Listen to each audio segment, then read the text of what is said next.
A billionaire's deal was collapsing in a language no one understood, until a maid's daughter walked in and changed everything. The millionaire's voice cut through the hotel lobby. "Does anyone here speak Mandarin?" His tone was sharp, the manager's face pale. Staff exchanged panicked glances, shrinking back. The high-profile guest waited, tapping his watch. By the laundry carts, a 10-year-old girl quietly stacked folded linens. Blonde hair tied back, plain uniform too big for her frame. She didn't look up. "Anyone?" The manager barked again, desperate now. A few guests turned to watch. Clara finally set down the towels, walked forward without hurry. "I can," she said softly. The room stilled. The manager frowned, already waving her off. "This isn't a game, kid." But when she turned to the millionaire and spoke, in flawless Mandarin, the air shifted, and every person within earshot knew they had just underestimated the wrong girl. Just a quick little pause before I forget. If you like this kind of stories of overcoming adversity and justice, please leave a like and let us know in the comments where you're watching from. And if you're new here, consider subscribing to our channel so you don't miss tomorrow's special video. I guarantee you won't want to miss it. Now let's jump back in. The marble floors of the Aurora International Hotel gleamed like still water. Guests crossed the lobby without looking down, their eyes fixed on chandeliers or flight itineraries, never noticing the small figure at the far end with the mop. Clara Wynne, 10 years old, blonde hair tied in a plain braid, moved like she had all the time in the world. She didn't. The morning rush had come early, and the lobby cafe's milk frother had already exploded in a frothy tantrum on the floor. Still, she swirled the mop in quiet arcs, rinsed it in the bucket, and wrung it out without a splash. Her shoes were a half size too big, hand-me-downs from a guest who never claimed their luggage. Her shirt, white cotton, neatly tucked into dark slacks, was a size too small but ironed flat. No name tag. Staff didn't wear them unless they were on the payroll. She wasn't. A bellboy in a crimson waistcoat nearly tripped over her bucket, muttered something under his breath, and hurried off without waiting for an apology. Clara didn't look up. She had learned the rhythm of moving in plain sight while staying invisible. The air smelled faintly of coffee beans and expensive perfume. At the front desk, manager Elliot Harridge, a tall man with immaculate hair and a navy suit pressed to knife-edge precision, greeted a woman with luggage worth more than the Wynne family's annual rent. Clara caught the glance he sent her way, a glance that didn't settle long enough to be called seeing. A cart of clean towels waited by the elevator. Her mother, Marion Wynne, the head housemaid, had asked her to deliver them to the 10th floor while she finished prepping the penthouse suite. Clara would do it, but for now she was assigned to the floor, moving behind a potted palm to scrub a coffee stain that had been ground into the carpet by a guest's impatient heel. The chandelier above cast fractured light on her braid, catching in strands the color of wheat in summer. No one noticed. From the revolving door came a burst of humid air, August heat rushing in, along with a pair of men in dark suits escorting a distinguished older man with silver hair and a silk scarf. He had the self-contained stillness of someone used to people making space for him without asking. Clara's mop paused in mid-arc. She had seen that posture before, but not here, not in this country. The older man's eyes swept the lobby once, passing over her like she was part of the furniture. Elliot straightened at the desk, his professional smile sharpening. Somewhere in the elevator shaft, a low hum vibrated through the marble. Clara returned to her work, her hands steady. But her ears were already tuned to the cadence of the man's voice as he spoke quietly to his escorts. It wasn't English, not yet important, at least not to anyone else in the lobby. But Clara heard it, and she understood every word. By late morning, the lobby had thinned out. The early flights had gone, and the tourist buses wouldn't arrive until noon. Clara took the towel cart toward the service elevator, pushing it with one hand while balancing a tray of room service cutlery in the other. The hum of the elevator motor was steady, a background song she'd grown up with. Every floor in the Aurora had its own scent. The 5th smelled faintly of lilies from the florist's deliveries, the 10th of polished walnut and floor wax. Clara could map them blindfolded. On the 3rd floor landing, Pauline, one of the junior housemaids, leaned against her cart, scrolling through her phone. "Morning, kid," Pauline said without looking up. "Morning," Clara replied. She shifted the tray to her hip so she could slide past. "You missed a spot back by the cafe," Pauline added absently. Clara nodded. She hadn't missed it. She'd left it for later, when the floor would be empty and she could work without weaving between guests. But she didn't explain. She rarely did. Down the hall, she stopped at room 310, knocked twice, and waited. A muffled "come in" answered. Inside, a businessman was hunched over his laptop, tie loosened. He didn't glance up when she set the clean cutlery on the desk. Thanks, he muttered. She smiled faintly, a reflex, and backed out. This was how her days went. No one was cruel. No one was warm. She existed in the polite no-man's land between seen and unseen, the daughter of a maid who'd been working at the Aurora since Clara was born. She'd spent more hours here than in any playground. By the time she reached the 10th floor, the towel cart wheels squeaked faintly, a sound the guests wouldn't hear, but she did. She pressed her palm against the metal axle as if to quiet it. At Suite 1002, her mother met her at the door, hair pinned tight, uniform crisp. You're late, Marion said, though her voice was soft. Sorry. Elevator was slow. Her mother studied her for half a heartbeat. Lunch is in an hour. I put your book in the locker. Clara nodded. That meant she'd remembered the worn paperback Clara was reading. Not a children's book, but a collection of translated poetry her mother had rescued from a guest's abandoned pile. She turned back toward the elevator. In the hallway mirror, she caught her own reflection, braid tidy, chin level, eyes calm. From the lobby far below, faintly through the shaft, she heard that same man's voice again. She didn't look surprised. She only pressed the elevator button and waited, listening. The elevator doors opened to the lobby with a muted chime. The air felt heavier here, not hot, but charged, like the moment before rain. The silver-haired man was standing near the concierge desk now, his scarf draped over one arm, his expression tightening as manager Elliot Harridge tried, and failed, to respond to something he'd said. Elliot's polite smile was cracking at the edges. His voice stayed warm, but the words were fumbling, wrong cadence, wrong tones. The man's brows drew together. He repeated himself, slower this time, each syllable deliberate. Clara, still half hidden behind the towel cart, froze mid-step. She knew those words. Not just their meaning, but their texture, the slight northern lilt, the softness at the end of each phrase. She had grown up hearing it from one man only, her grandfather, in a kitchen smelling of steamed dumplings and black tea. Elliot tried again. It was no better. The older man sighed, clearly searching for patience. His escorts shifted uneasily. A couple at the cafe glanced over, curious. A busboy, hurrying past with an empty tray, bumped into Clara's cart. The top towel slid and fell. Without thinking, Clara caught it in one hand and said softly, in the same language the man had used. He says he's looking for someone who speaks Mandarin. The busboy blinked at her. What? Clara realized too late that she'd spoken out loud. She shrugged, refolded the towel, and pretended to fuss with the cart's wheel. But the sound had carried farther than she meant. One of the man's escorts, tall, with square glasses, turned sharply toward her. His expression didn't change, but his eyes locked onto her like a camera lens focusing. Clara kept her gaze on the cart, her braid falling forward to shield her face. Elliot followed the escort's glance, his own brows lifting a fraction when he realized who they were looking at. A girl, a maid's daughter, barely up to the concierge desk in height. The older man himself hadn't moved, but there was now a pause in the air, the kind that draws in every stray whisper. Clara pushed the cart forward, her steps steady. She didn't hurry, but she didn't linger either. She knew enough to move before anyone asked questions.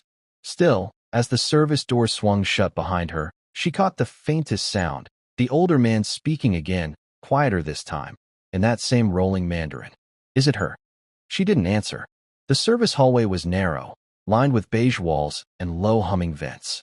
Clara pushed the towel cart toward the laundry room, letting the door swing shut behind her. She didn't look back, but she knew. Someone had followed her with their eyes. Not in the usual way, not the casual glance that came with being in the background, but with the steady precision of someone sighting along the barrel of a rifle. She stacked the towels into neat, squared piles on the counter. Marion's voice drifted in from the adjoining room, discussing room assignments with the laundry supervisor. Clara worked quietly, each fold exact, her hands finding their rhythm. Through the half-open laundry room door, she caught sight of the lobby beyond, or rather, of him. The man in square glasses. One of the silver-haired guests' escorts. He stood just inside the lobby, pretending to look over a map on the wall. His head didn't move much, but his eyes, they were scanning, measuring. When another housemaid wheeled a vacuum past, he shifted his stance just enough to keep the service hallway in his peripheral vision. Clara kept folding. She didn't break the rhythm. Moments later, Manager Elliot came striding through, speaking in his polished, clipped tone to a bellboy. His eyes brushed over the laundry room, but he didn't stop. He was keeping the day moving, and yet his glance lingered half a beat too long on Clara before snapping back to his conversation. It was enough. Two people had noticed her where they shouldn't have. That never happened. Her mother entered, brushing a loose strand of hair back into place. "Towel's done." "Almost," Clara said. Marion's eyes flicked to the hallway beyond. "Stay out of sight for a bit. Lobby's crowded." Clara nodded. But inside, the thought had already rooted. Crowded or not, someone had seen her. Really seen her. In the lobby, the silver-haired man was seated now, a cup of tea before him, untouched. His posture was still and formal, but his gaze kept returning to the service hallway door, not impatient, not curious, but watchful. Clara gathered the last of the towels. She didn't know yet what he wanted, but she knew this much. Once a man like that had seen you, you couldn't go back to being invisible. The laundry room door creaked open. Clara didn't turn. She was aligning the corners of a fresh stack of bath sheets, making sure each fold was perfectly squared. The air was warm here, thick with the clean, heavy scent of detergent and steam. It wasn't her mother who stepped in. The man with square glasses filled the doorway, tall, posture sharp but not rigid, his suit jacket the sort of tailored fit that moved like it belonged to him. The silver frames caught a flicker of light from the overhead bulbs. He didn't speak right away. Clara set the folded towel down, her hands slow, deliberate. She'd learned long ago that quick movements drew more attention than stillness. "Busy morning," he said finally. The tone was conversational, but the air between them stayed still. She gave a small nod. "Always is." He stepped inside, 2 quiet paces, enough to be in the room but not enough to block the exit. His shoes were polished, soles whispering against the tile. "You work here?" Clara didn't look up from the pile. "Just helping my mom." He let that hang for a beat, as if weighing whether helping meant what it sounded like. "You speak Mandarin?" The words came lightly, as though it were an afterthought, but it wasn't. There was a precision to his phrasing, a little too careful for casual interest. Clara's fingers pressed the edges of the towel flat. "I understand some." "Some," he repeated quietly. "Where did you learn?" She lifted her eyes to his briefly, pale blue meeting a darker, calculating gaze. "Family." He seemed to wait for more. She offered none. The hum of the industrial dryer in the corner filled the silence. A button inside the drum clicked faintly against the metal with each turn. He moved another half step forward, close enough now that she could see the faintest crease at the edge of his cuff where the fabric met his wrist. "Our guest downstairs. He's an important man. He's not used to being misunderstood." Clara's voice stayed even. Then he should find someone who understands him. For just a moment, the line of his jaw tightened. Not anger, more like interest sharpening. "You're young to understand that much," he said. "I'm young for a lot of things." The faintest flicker of a smile, or maybe just the thought of one, crossed his face. Then he glanced toward the hall. "Manager Harridge may want to speak with you," he said, stepping back toward the door. "Don't go far." He left without waiting for a reply. Clara resumed folding, as if nothing had happened, but her mind was already cataloging details. The way he studied her hands, the pause before each question, the fact that he hadn't asked her name. Through the narrow view of the half-open door, she saw Elliot at the far end of the hallway, straightening his tie, looking her way. Something was about to change. Elliot Harridge didn't like to linger in service corridors. His shoes, black, mirror-shined, clicked softly as he entered the laundry room, his tailored navy suit cutting a sharp line against the beige walls. "Clara Wynne," he said, his voice calm but clipped, like someone reading a name off a ledger. "Come with me." He didn't ask if she was busy. He didn't explain. Clara set aside the towel in her hands, smoothing the fold before placing it on the stack. Her mother's voice floated in from the adjoining room. "Clara? What is it?" But Elliot answered for her. "I'll bring her right back, Marion." Marion appeared in the doorway, brows knitting, but said nothing. She knew the hotel's hierarchy well enough to read Elliot's tone. Clara followed him into the hallway, her steps matching his brisk pace. She noticed the man with square glasses leaning against the far wall now, arms loosely crossed, his eyes following them without a word. The lobby smelled different than it had earlier, more perfume now, mingled with the faint spice of the tea set laid out near the silver-haired guest. A string quartet's recording played softly over the speakers, replacing the bright piano music from the morning rush. They passed the concierge desk, where two guests turned to watch, curiosity flickering in their expressions. Clara didn't look at them. Elliot led her toward the private elevator. The polished brass doors reflected them in distorted gold. His tall figure, her smaller one in plain black slacks and white shirt, braid neat, face composed. He swiped a keycard, and the doors opened onto a small lift with walnut paneling and a faint scent of lemon polish. The hum inside was different from the service elevator, smoother, quieter, as if it belonged to another building entirely. The ride up was silent. When the doors opened, the hallway beyond was nothing like the muted beiges downstairs. Here, the carpet was deep blue with a silver thread winding through it like a river. The walls were paneled in rich wood, hung with framed oil paintings of landscapes, mountains fading into mist, rivers bending around stone villages. The light was softer here, the air cooler. Clara's shoes sank slightly into the carpet. Elliot led her toward a pair of double doors at the end of the hall. Two hotel staff in tailored vests stood on either side. They stepped aside as the doors opened. Inside, the space was a study in restrained opulence. High ceilings, tall windows overlooking the city, heavy drapes gathered with braided cords. A table set for tea stood near the center, and at it sat the silver-haired man. He looked at her directly this time. No smile, no frown, just steady appraisal.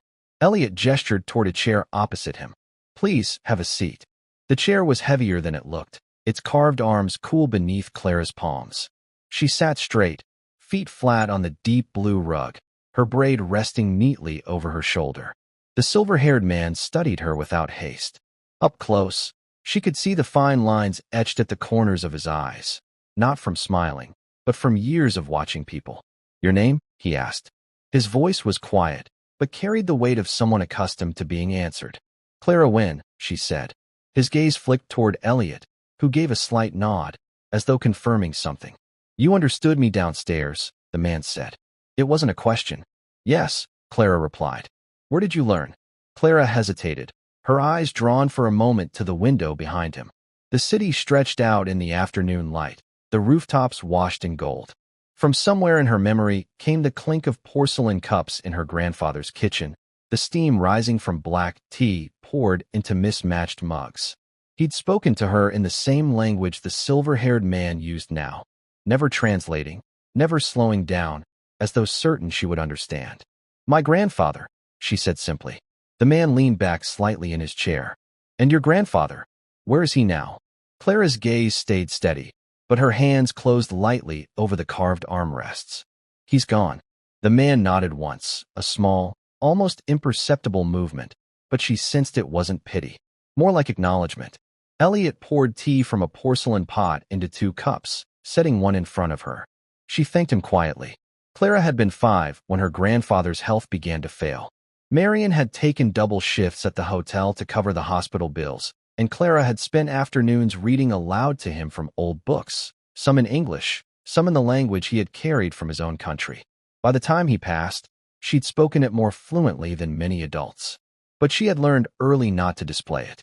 People didn't expect it from her, and when they did find out, their reactions were unpredictable, sometimes impressed, sometimes suspicious, sometimes other things. The silver-haired man sipped his tea, then set the cup down with precise care. Not many here would have understood what I said today, he remarked. Even fewer could have answered without hesitation. Clara didn't reply. The tea was delicate, slightly floral, and she let the warmth settle in her hands. Elliot cleared his throat. Mr. Leong has asked to speak with you privately, Clara. She looked from Elliot to the man across from her.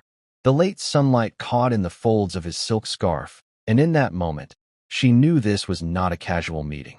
Mr. Leong didn't rush. He leaned back, fingertips resting lightly on the edge of the table, as though he could wait all afternoon for an answer that mattered. "You've lived here long?" he asked. "All my life," Clara replied. "Your mother, she works here too?" Clara nodded. "Head housemaid. She started before I was born." There was no pride in her tone, but no shame either. Just truth. Mr. Liang took a slow sip of tea. "And your father?" She didn't flinch. "He left when I was 4. The silence afterward was not heavy, just deliberate. The carpet beneath her shoes felt thick, almost cushioning the words she didn't say.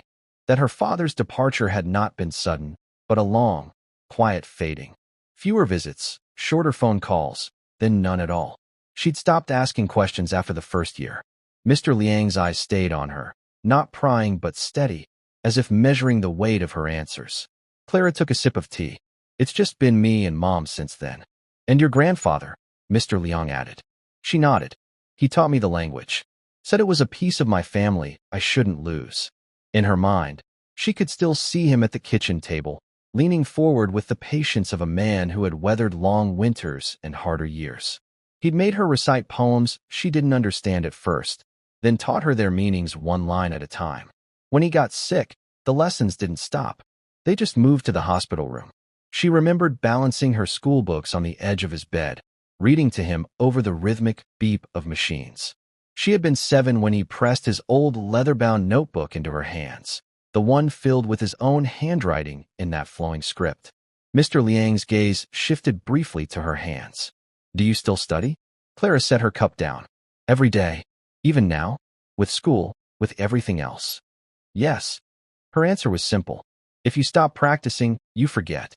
Elliot, who had been standing quietly at her side, glanced at her with a flicker of surprise, as though he'd just realized she wasn't being modest. She meant every word. Mr. Liang leaned forward slightly. "And why did you speak up today?" Clara thought for a moment. "Because no one else understood you." There was no bravado in her voice, just the straightforward logic of a girl who had been taught to act when something needed doing.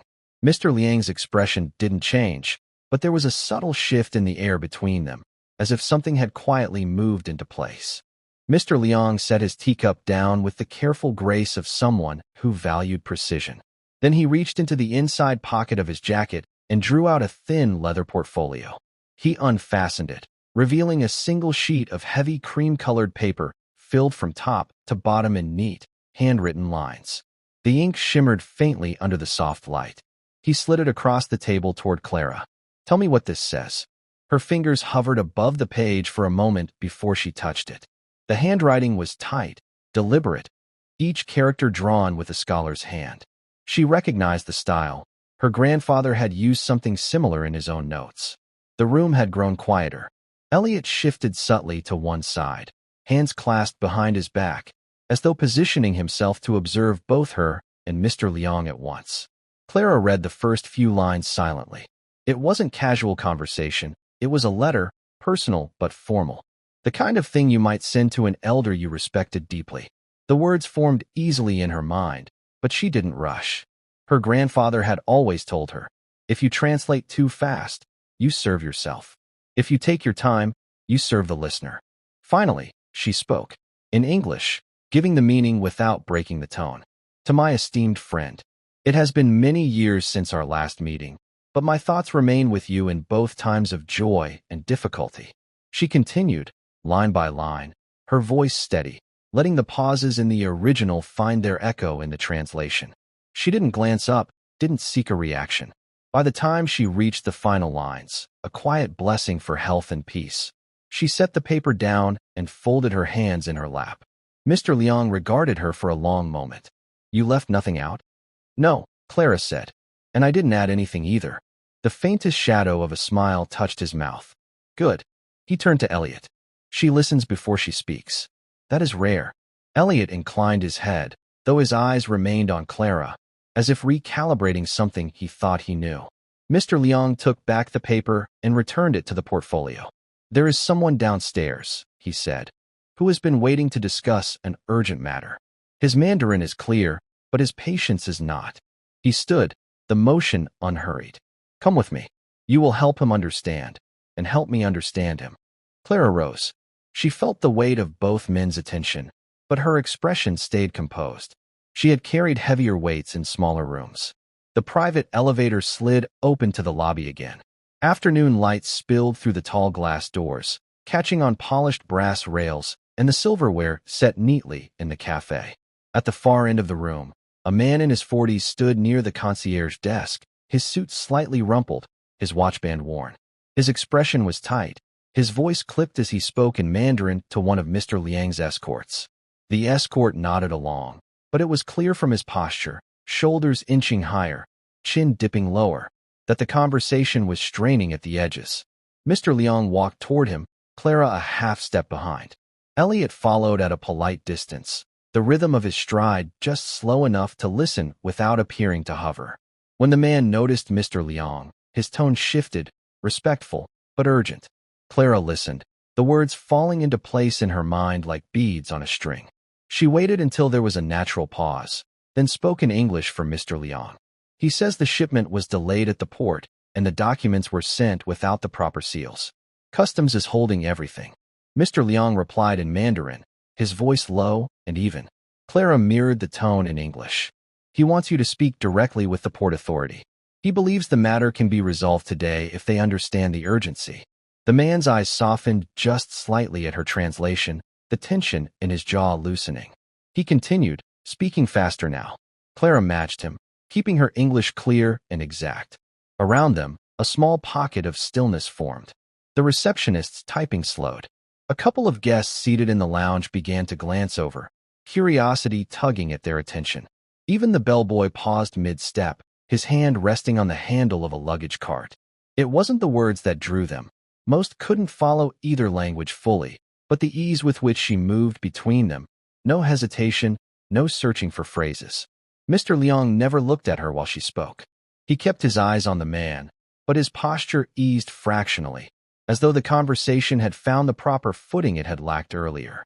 When it ended, the man gave a small bow of thanks, first to Mr. Liang, then, after a beat's consideration, to Clara. She inclined her head in return. Mr. Liang gestured toward the cafe seating. "We will speak further upstairs," he told Elliot. "Give us 10 minutes." As they turned back toward the private elevator, Clara caught the faint murmur of two guests behind her. "That's the maid's girl." And the way the tone shifted halfway through the sentence, from idle dismissal to something closer to wonder. The elevator hummed softly as it carried them back up. Clara stood at an angle, hands loosely clasped in front of her, eyes fixed on the brushed metal doors. She could feel Elliot watching her in the reflection, not with suspicion now, but with a quiet sort of recalculation. When they stepped out onto the executive floor, the air felt subtly different, cooler, more controlled. The carpet here muted every footstep. But already, the ripples had begun. A woman in a pencil skirt and headset walked past, her pace quick. She gave a polite nod to Mr. Liang, then a glance at Clara that lingered a second too long. By the time she reached the end of the hall, she was leaning toward a colleague, lips moving in the hushed cadence of someone passing along fresh news. In the small reception area outside Mr. Liang's office, two staff members were bent over a clipboard. Their conversation stopped as the trio entered. One of them, a tall man with a pressed vest, shifted his weight, glanced at Clara, then away. The kind of glance that wasn't really about looking, but about seeing differently. Inside, while Mr. Liang settled into his desk chair, Elliot lingered in the doorway.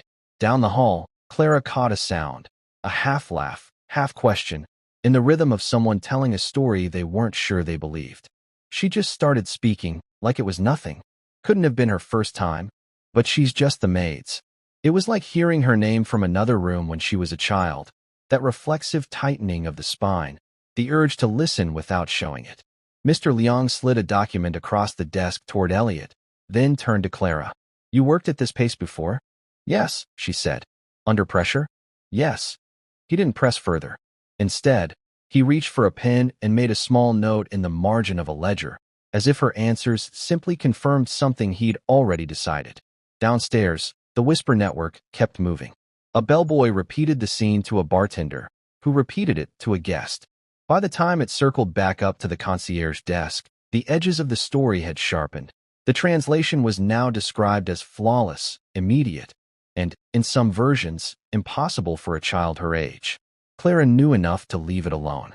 Stories grew best without interference. The office smelled faintly of cedar and ink, a clean, precise scent, the kind that felt as if it had been curated as carefully as the rest of the space. The curtains were drawn halfway, softening the city's glare into a muted silver wash across the room. Mr. Liang set his pen down parallel to the edge of the desk, then folded his hands. His eyes didn't wander. They stayed fixed on Clara with a level, patient interest.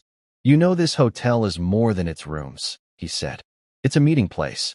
Deals are made here every day that shape businesses, sometimes entire markets. And language," he let the pause breathe. "Language makes those deals possible." Clara kept her posture still, her hands resting in her lap. "Yes, sir. You've shown me you can bridge a gap most people here couldn't even step across." Quickly, calmly. "It was just a translation," she said. His mouth curved, but not into a smile. "It was a bridge at the right moment. That's worth more than people realize." He leaned back slightly. "I'd like you to work directly with our executive team. Liaison duties. Discreet, precise. You'd have access to meetings, calls, visiting dignitaries.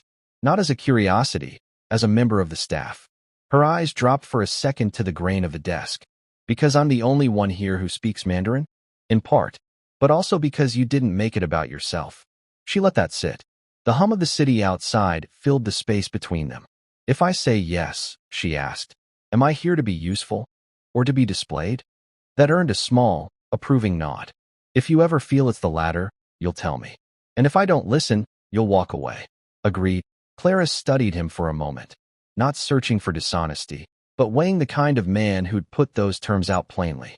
Finally, she said, "Agreed." Mr. Liang opened the desk drawer, withdrew a slim black folder, and slid it toward her. "Read this tonight. We'll begin tomorrow." She took it without looking inside, tucking it under her arm. Elliot, who had been silent by the wall, finally spoke. "That's a fast decision." "Some decisions," Mr. Liang said, "are easier when you see what you need." Clara didn't answer. She just inclined her head slightly, the way her mother had taught her, acknowledgement without surrender. The morning air was sharp, carrying that faint mineral scent the city only held in its first quiet hours. Clara stepped off the bus 2 blocks from the hotel, the same stop she'd taken dozens of times before. But today she didn't head for the service entrance. Her shoes clicked lightly on the marble as she walked through the front lobby, past the concierge desk, beneath the chandelier's warm scatter of light. The doorman, who usually greeted her mother with a polite but distracted nod, actually paused mid-sentence to watch her pass. She wore a simple navy dress with a narrow belt and low heels, not elaborate, but deliberate. Her blonde hair was tied back neatly, not a strand loose. In one hand, she carried the black folder Mr. Liang had given her. The executive floor was hushed in a different way from the service corridors. It was a quiet that expected things to happen behind closed doors, a quiet that didn't invite lingering. The receptionist glanced up, hesitated, then offered a measured smile. "Good morning. Clara, right?" "Yes." "They're in conference too." Inside, the meeting room was already filling. Long table, water glasses, thin laptops glowing faintly. Several men in dark suits glanced her way, not with warmth, not with hostility, just curiosity sharpened by context. A woman in a tailored gray jacket stood near the far end, speaking to Elliot in a low voice.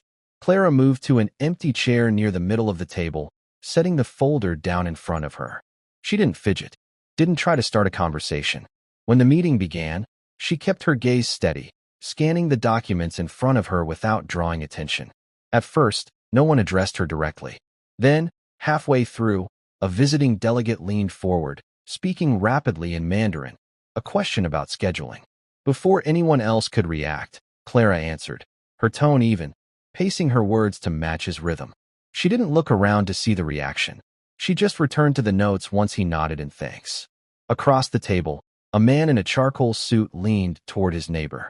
The whisper was almost inaudible, but Clara caught it. So it's true. By the end of the hour, she had spoken twice more, each time with the same calm precision. And though no one made a show of it, their body language shifted, shoulders angling toward her when she spoke, glances flicked her way during pauses. When they stood to leave, the woman in gray offered her a faint smile. "Welcome aboard." It wasn't warm exactly, but it wasn't indifferent either. It was supposed to be a routine follow-up.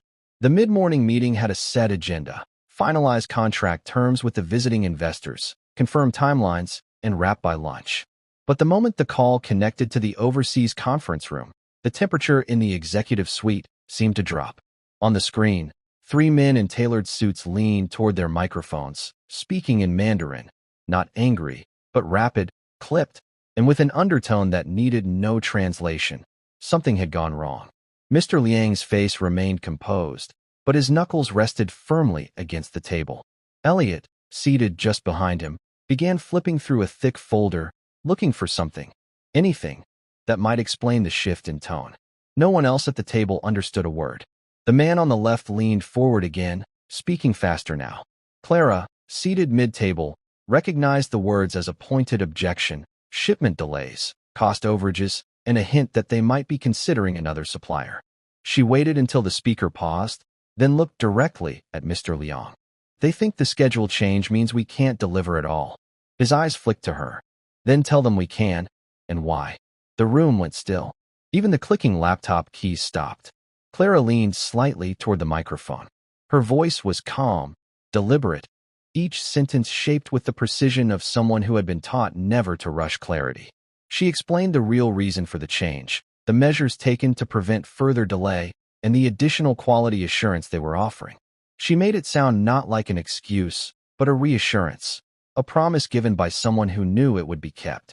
When she finished, the three men conferred quietly among themselves. For a long moment, the only sound in the conference room was the faint hum of the air conditioning. Then the lead negotiator spoke again, slower now. He acknowledged her points, agreed to maintain the current terms, and suggested a joint inspection at the next milestone. Mr. Liang nodded once. We'll prepare for it. The call ended. Clara sat back, closing her folder. She didn't look around to see the faces, but she felt the air shift, the guarded skepticism in the room replaced by something heavier, more deliberate. Elliot finally broke it. Guess we don't need an interpreter on standby after all.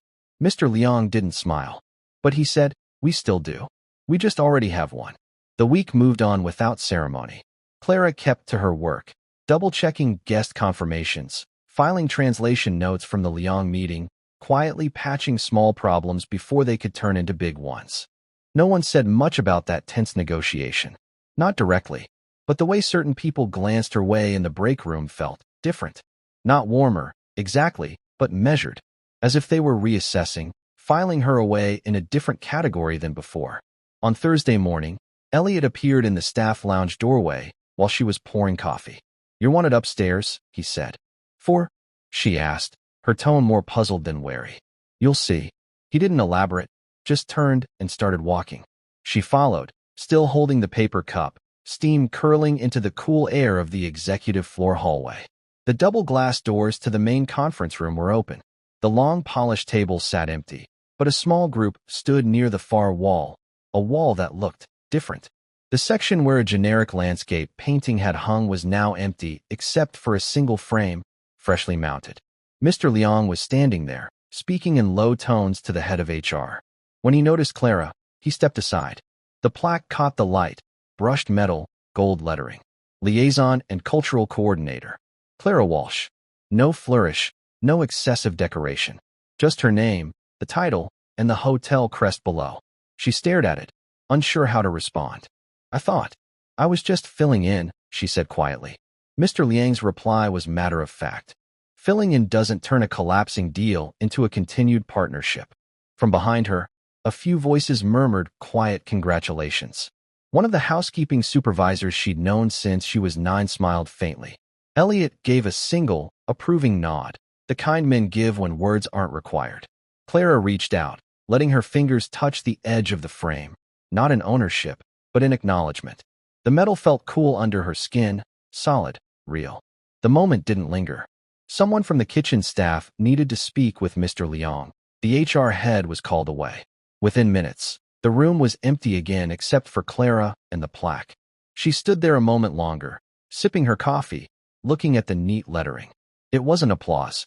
It wasn't a speech. But it was permanent.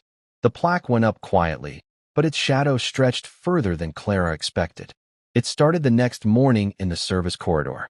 She was heading to the storage closet for some translation materials when Rosa, the laundry supervisor, stepped out of a side door holding a small envelope. "This was in the break room, for you," Rosa said, her voice low. Inside was a folded scrap of stationery from the housekeeping desk. The handwriting was looping and careful, for making sure we're seen, even when we're not in the room. D. No signature beyond the initial. But Clara recognized the D, Diego, the night porter. Later, in the freight elevator, an older maintenance worker she barely knew gave her a slight nod. "Good work, Miss Walsh," he said. No smile, no further explanation. Just that. By midweek, the acknowledgments came in fragments. In the staff cafeteria, one of the kitchen assistants slid an extra croissant onto her tray without a word. A bellhop she'd seen 100 times, but never spoken to tipped his cap when passing her in the hall. A front desk clerk, normally all business, quietly asked if she could look over a letter from a Chinese guest, just to make sure I'm not missing anything. It wasn't flattery. It wasn't people trying to get something from her. These were small tokens, private ones, as if the hotel's undercurrent had shifted just a fraction in her direction. One afternoon, as she passed through the lobby on her way to the staff exit, Mrs. Baird, a longtime guest with snow-white hair and a designer scarf, intercepted her. "You're Clara, aren't you?" the woman asked. "Yes, ma'am. I hear you made quite an impression the other day. My late husband used to say the real power in any place is with the people no one notices." She leaned in slightly. He was right. Clara just nodded, unsure how to answer. By the end of the week, she found herself back in the copy room where Elliot had first found her. On the counter sat a single lily in a glass of water, with a sticky note that read, "For the quiet ones who change everything." She didn't know who left it. She didn't ask. Instead, she set the flower beside her bag and continued stacking reports, the faint scent of the lily drifting through the hum of the machine. Recognition didn't need to be loud. Sometimes it was enough to feel the shift in the air, a ripple of acknowledgement from those who had never been invited to the table but knew when someone had pulled back a chair. It happened late on a Friday afternoon, just as the lobby was beginning to fill with the hum of weekend arrivals. Clara was reviewing the evening schedule at the concierge desk when she felt the shift, that subtle tightening in the air that often preceded trouble. A tall man in an immaculate navy suit strode across the marble floor, his polished shoes tapping like a metronome. He didn't glance at the bell staff, didn't acknowledge the receptionist's polite greeting. His eyes were fixed on Clara. "Miss Walsh." His voice was clipped, every syllable sharpened. "Yes. I'm Richard Hale, Board of Directors." She'd heard the name before, a shareholder, influential, the kind who spoke more to numbers than to people. "I've been told," he said, lowering his voice slightly but not enough for the surrounding staff to miss, "that you've been given certain responsibilities outside your original position." "That's correct." He stepped closer, the faint scent of expensive cologne and impatience in the air. "I need to understand why a maid's daughter," the pause was deliberate, "is suddenly involved in high-level negotiations with our most valuable clients." Several nearby employees froze mid-task, their eyes flicking toward the scene without moving their heads. Clara met his gaze. "Because I speak the language they speak, sir." "That can be hired," he said flatly. "What can't be hired is the kind of understanding it takes to represent this establishment at that level. That takes years, credentials, proven judgment." Her reply was calm, even. "Mr. Liang and the Liang's legal team believed I had enough of all three to keep the agreement intact. That was one deal. One deal that was about to collapse," she said. And didn't.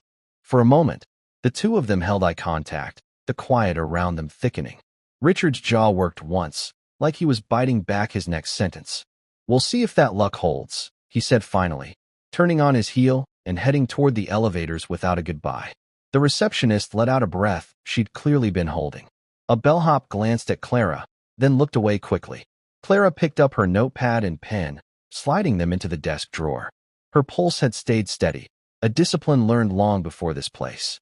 She didn't need to win the man over today. She just needed to keep the work standing. From the corner of her eye, she noticed Elliot leaning on the far column, arms crossed.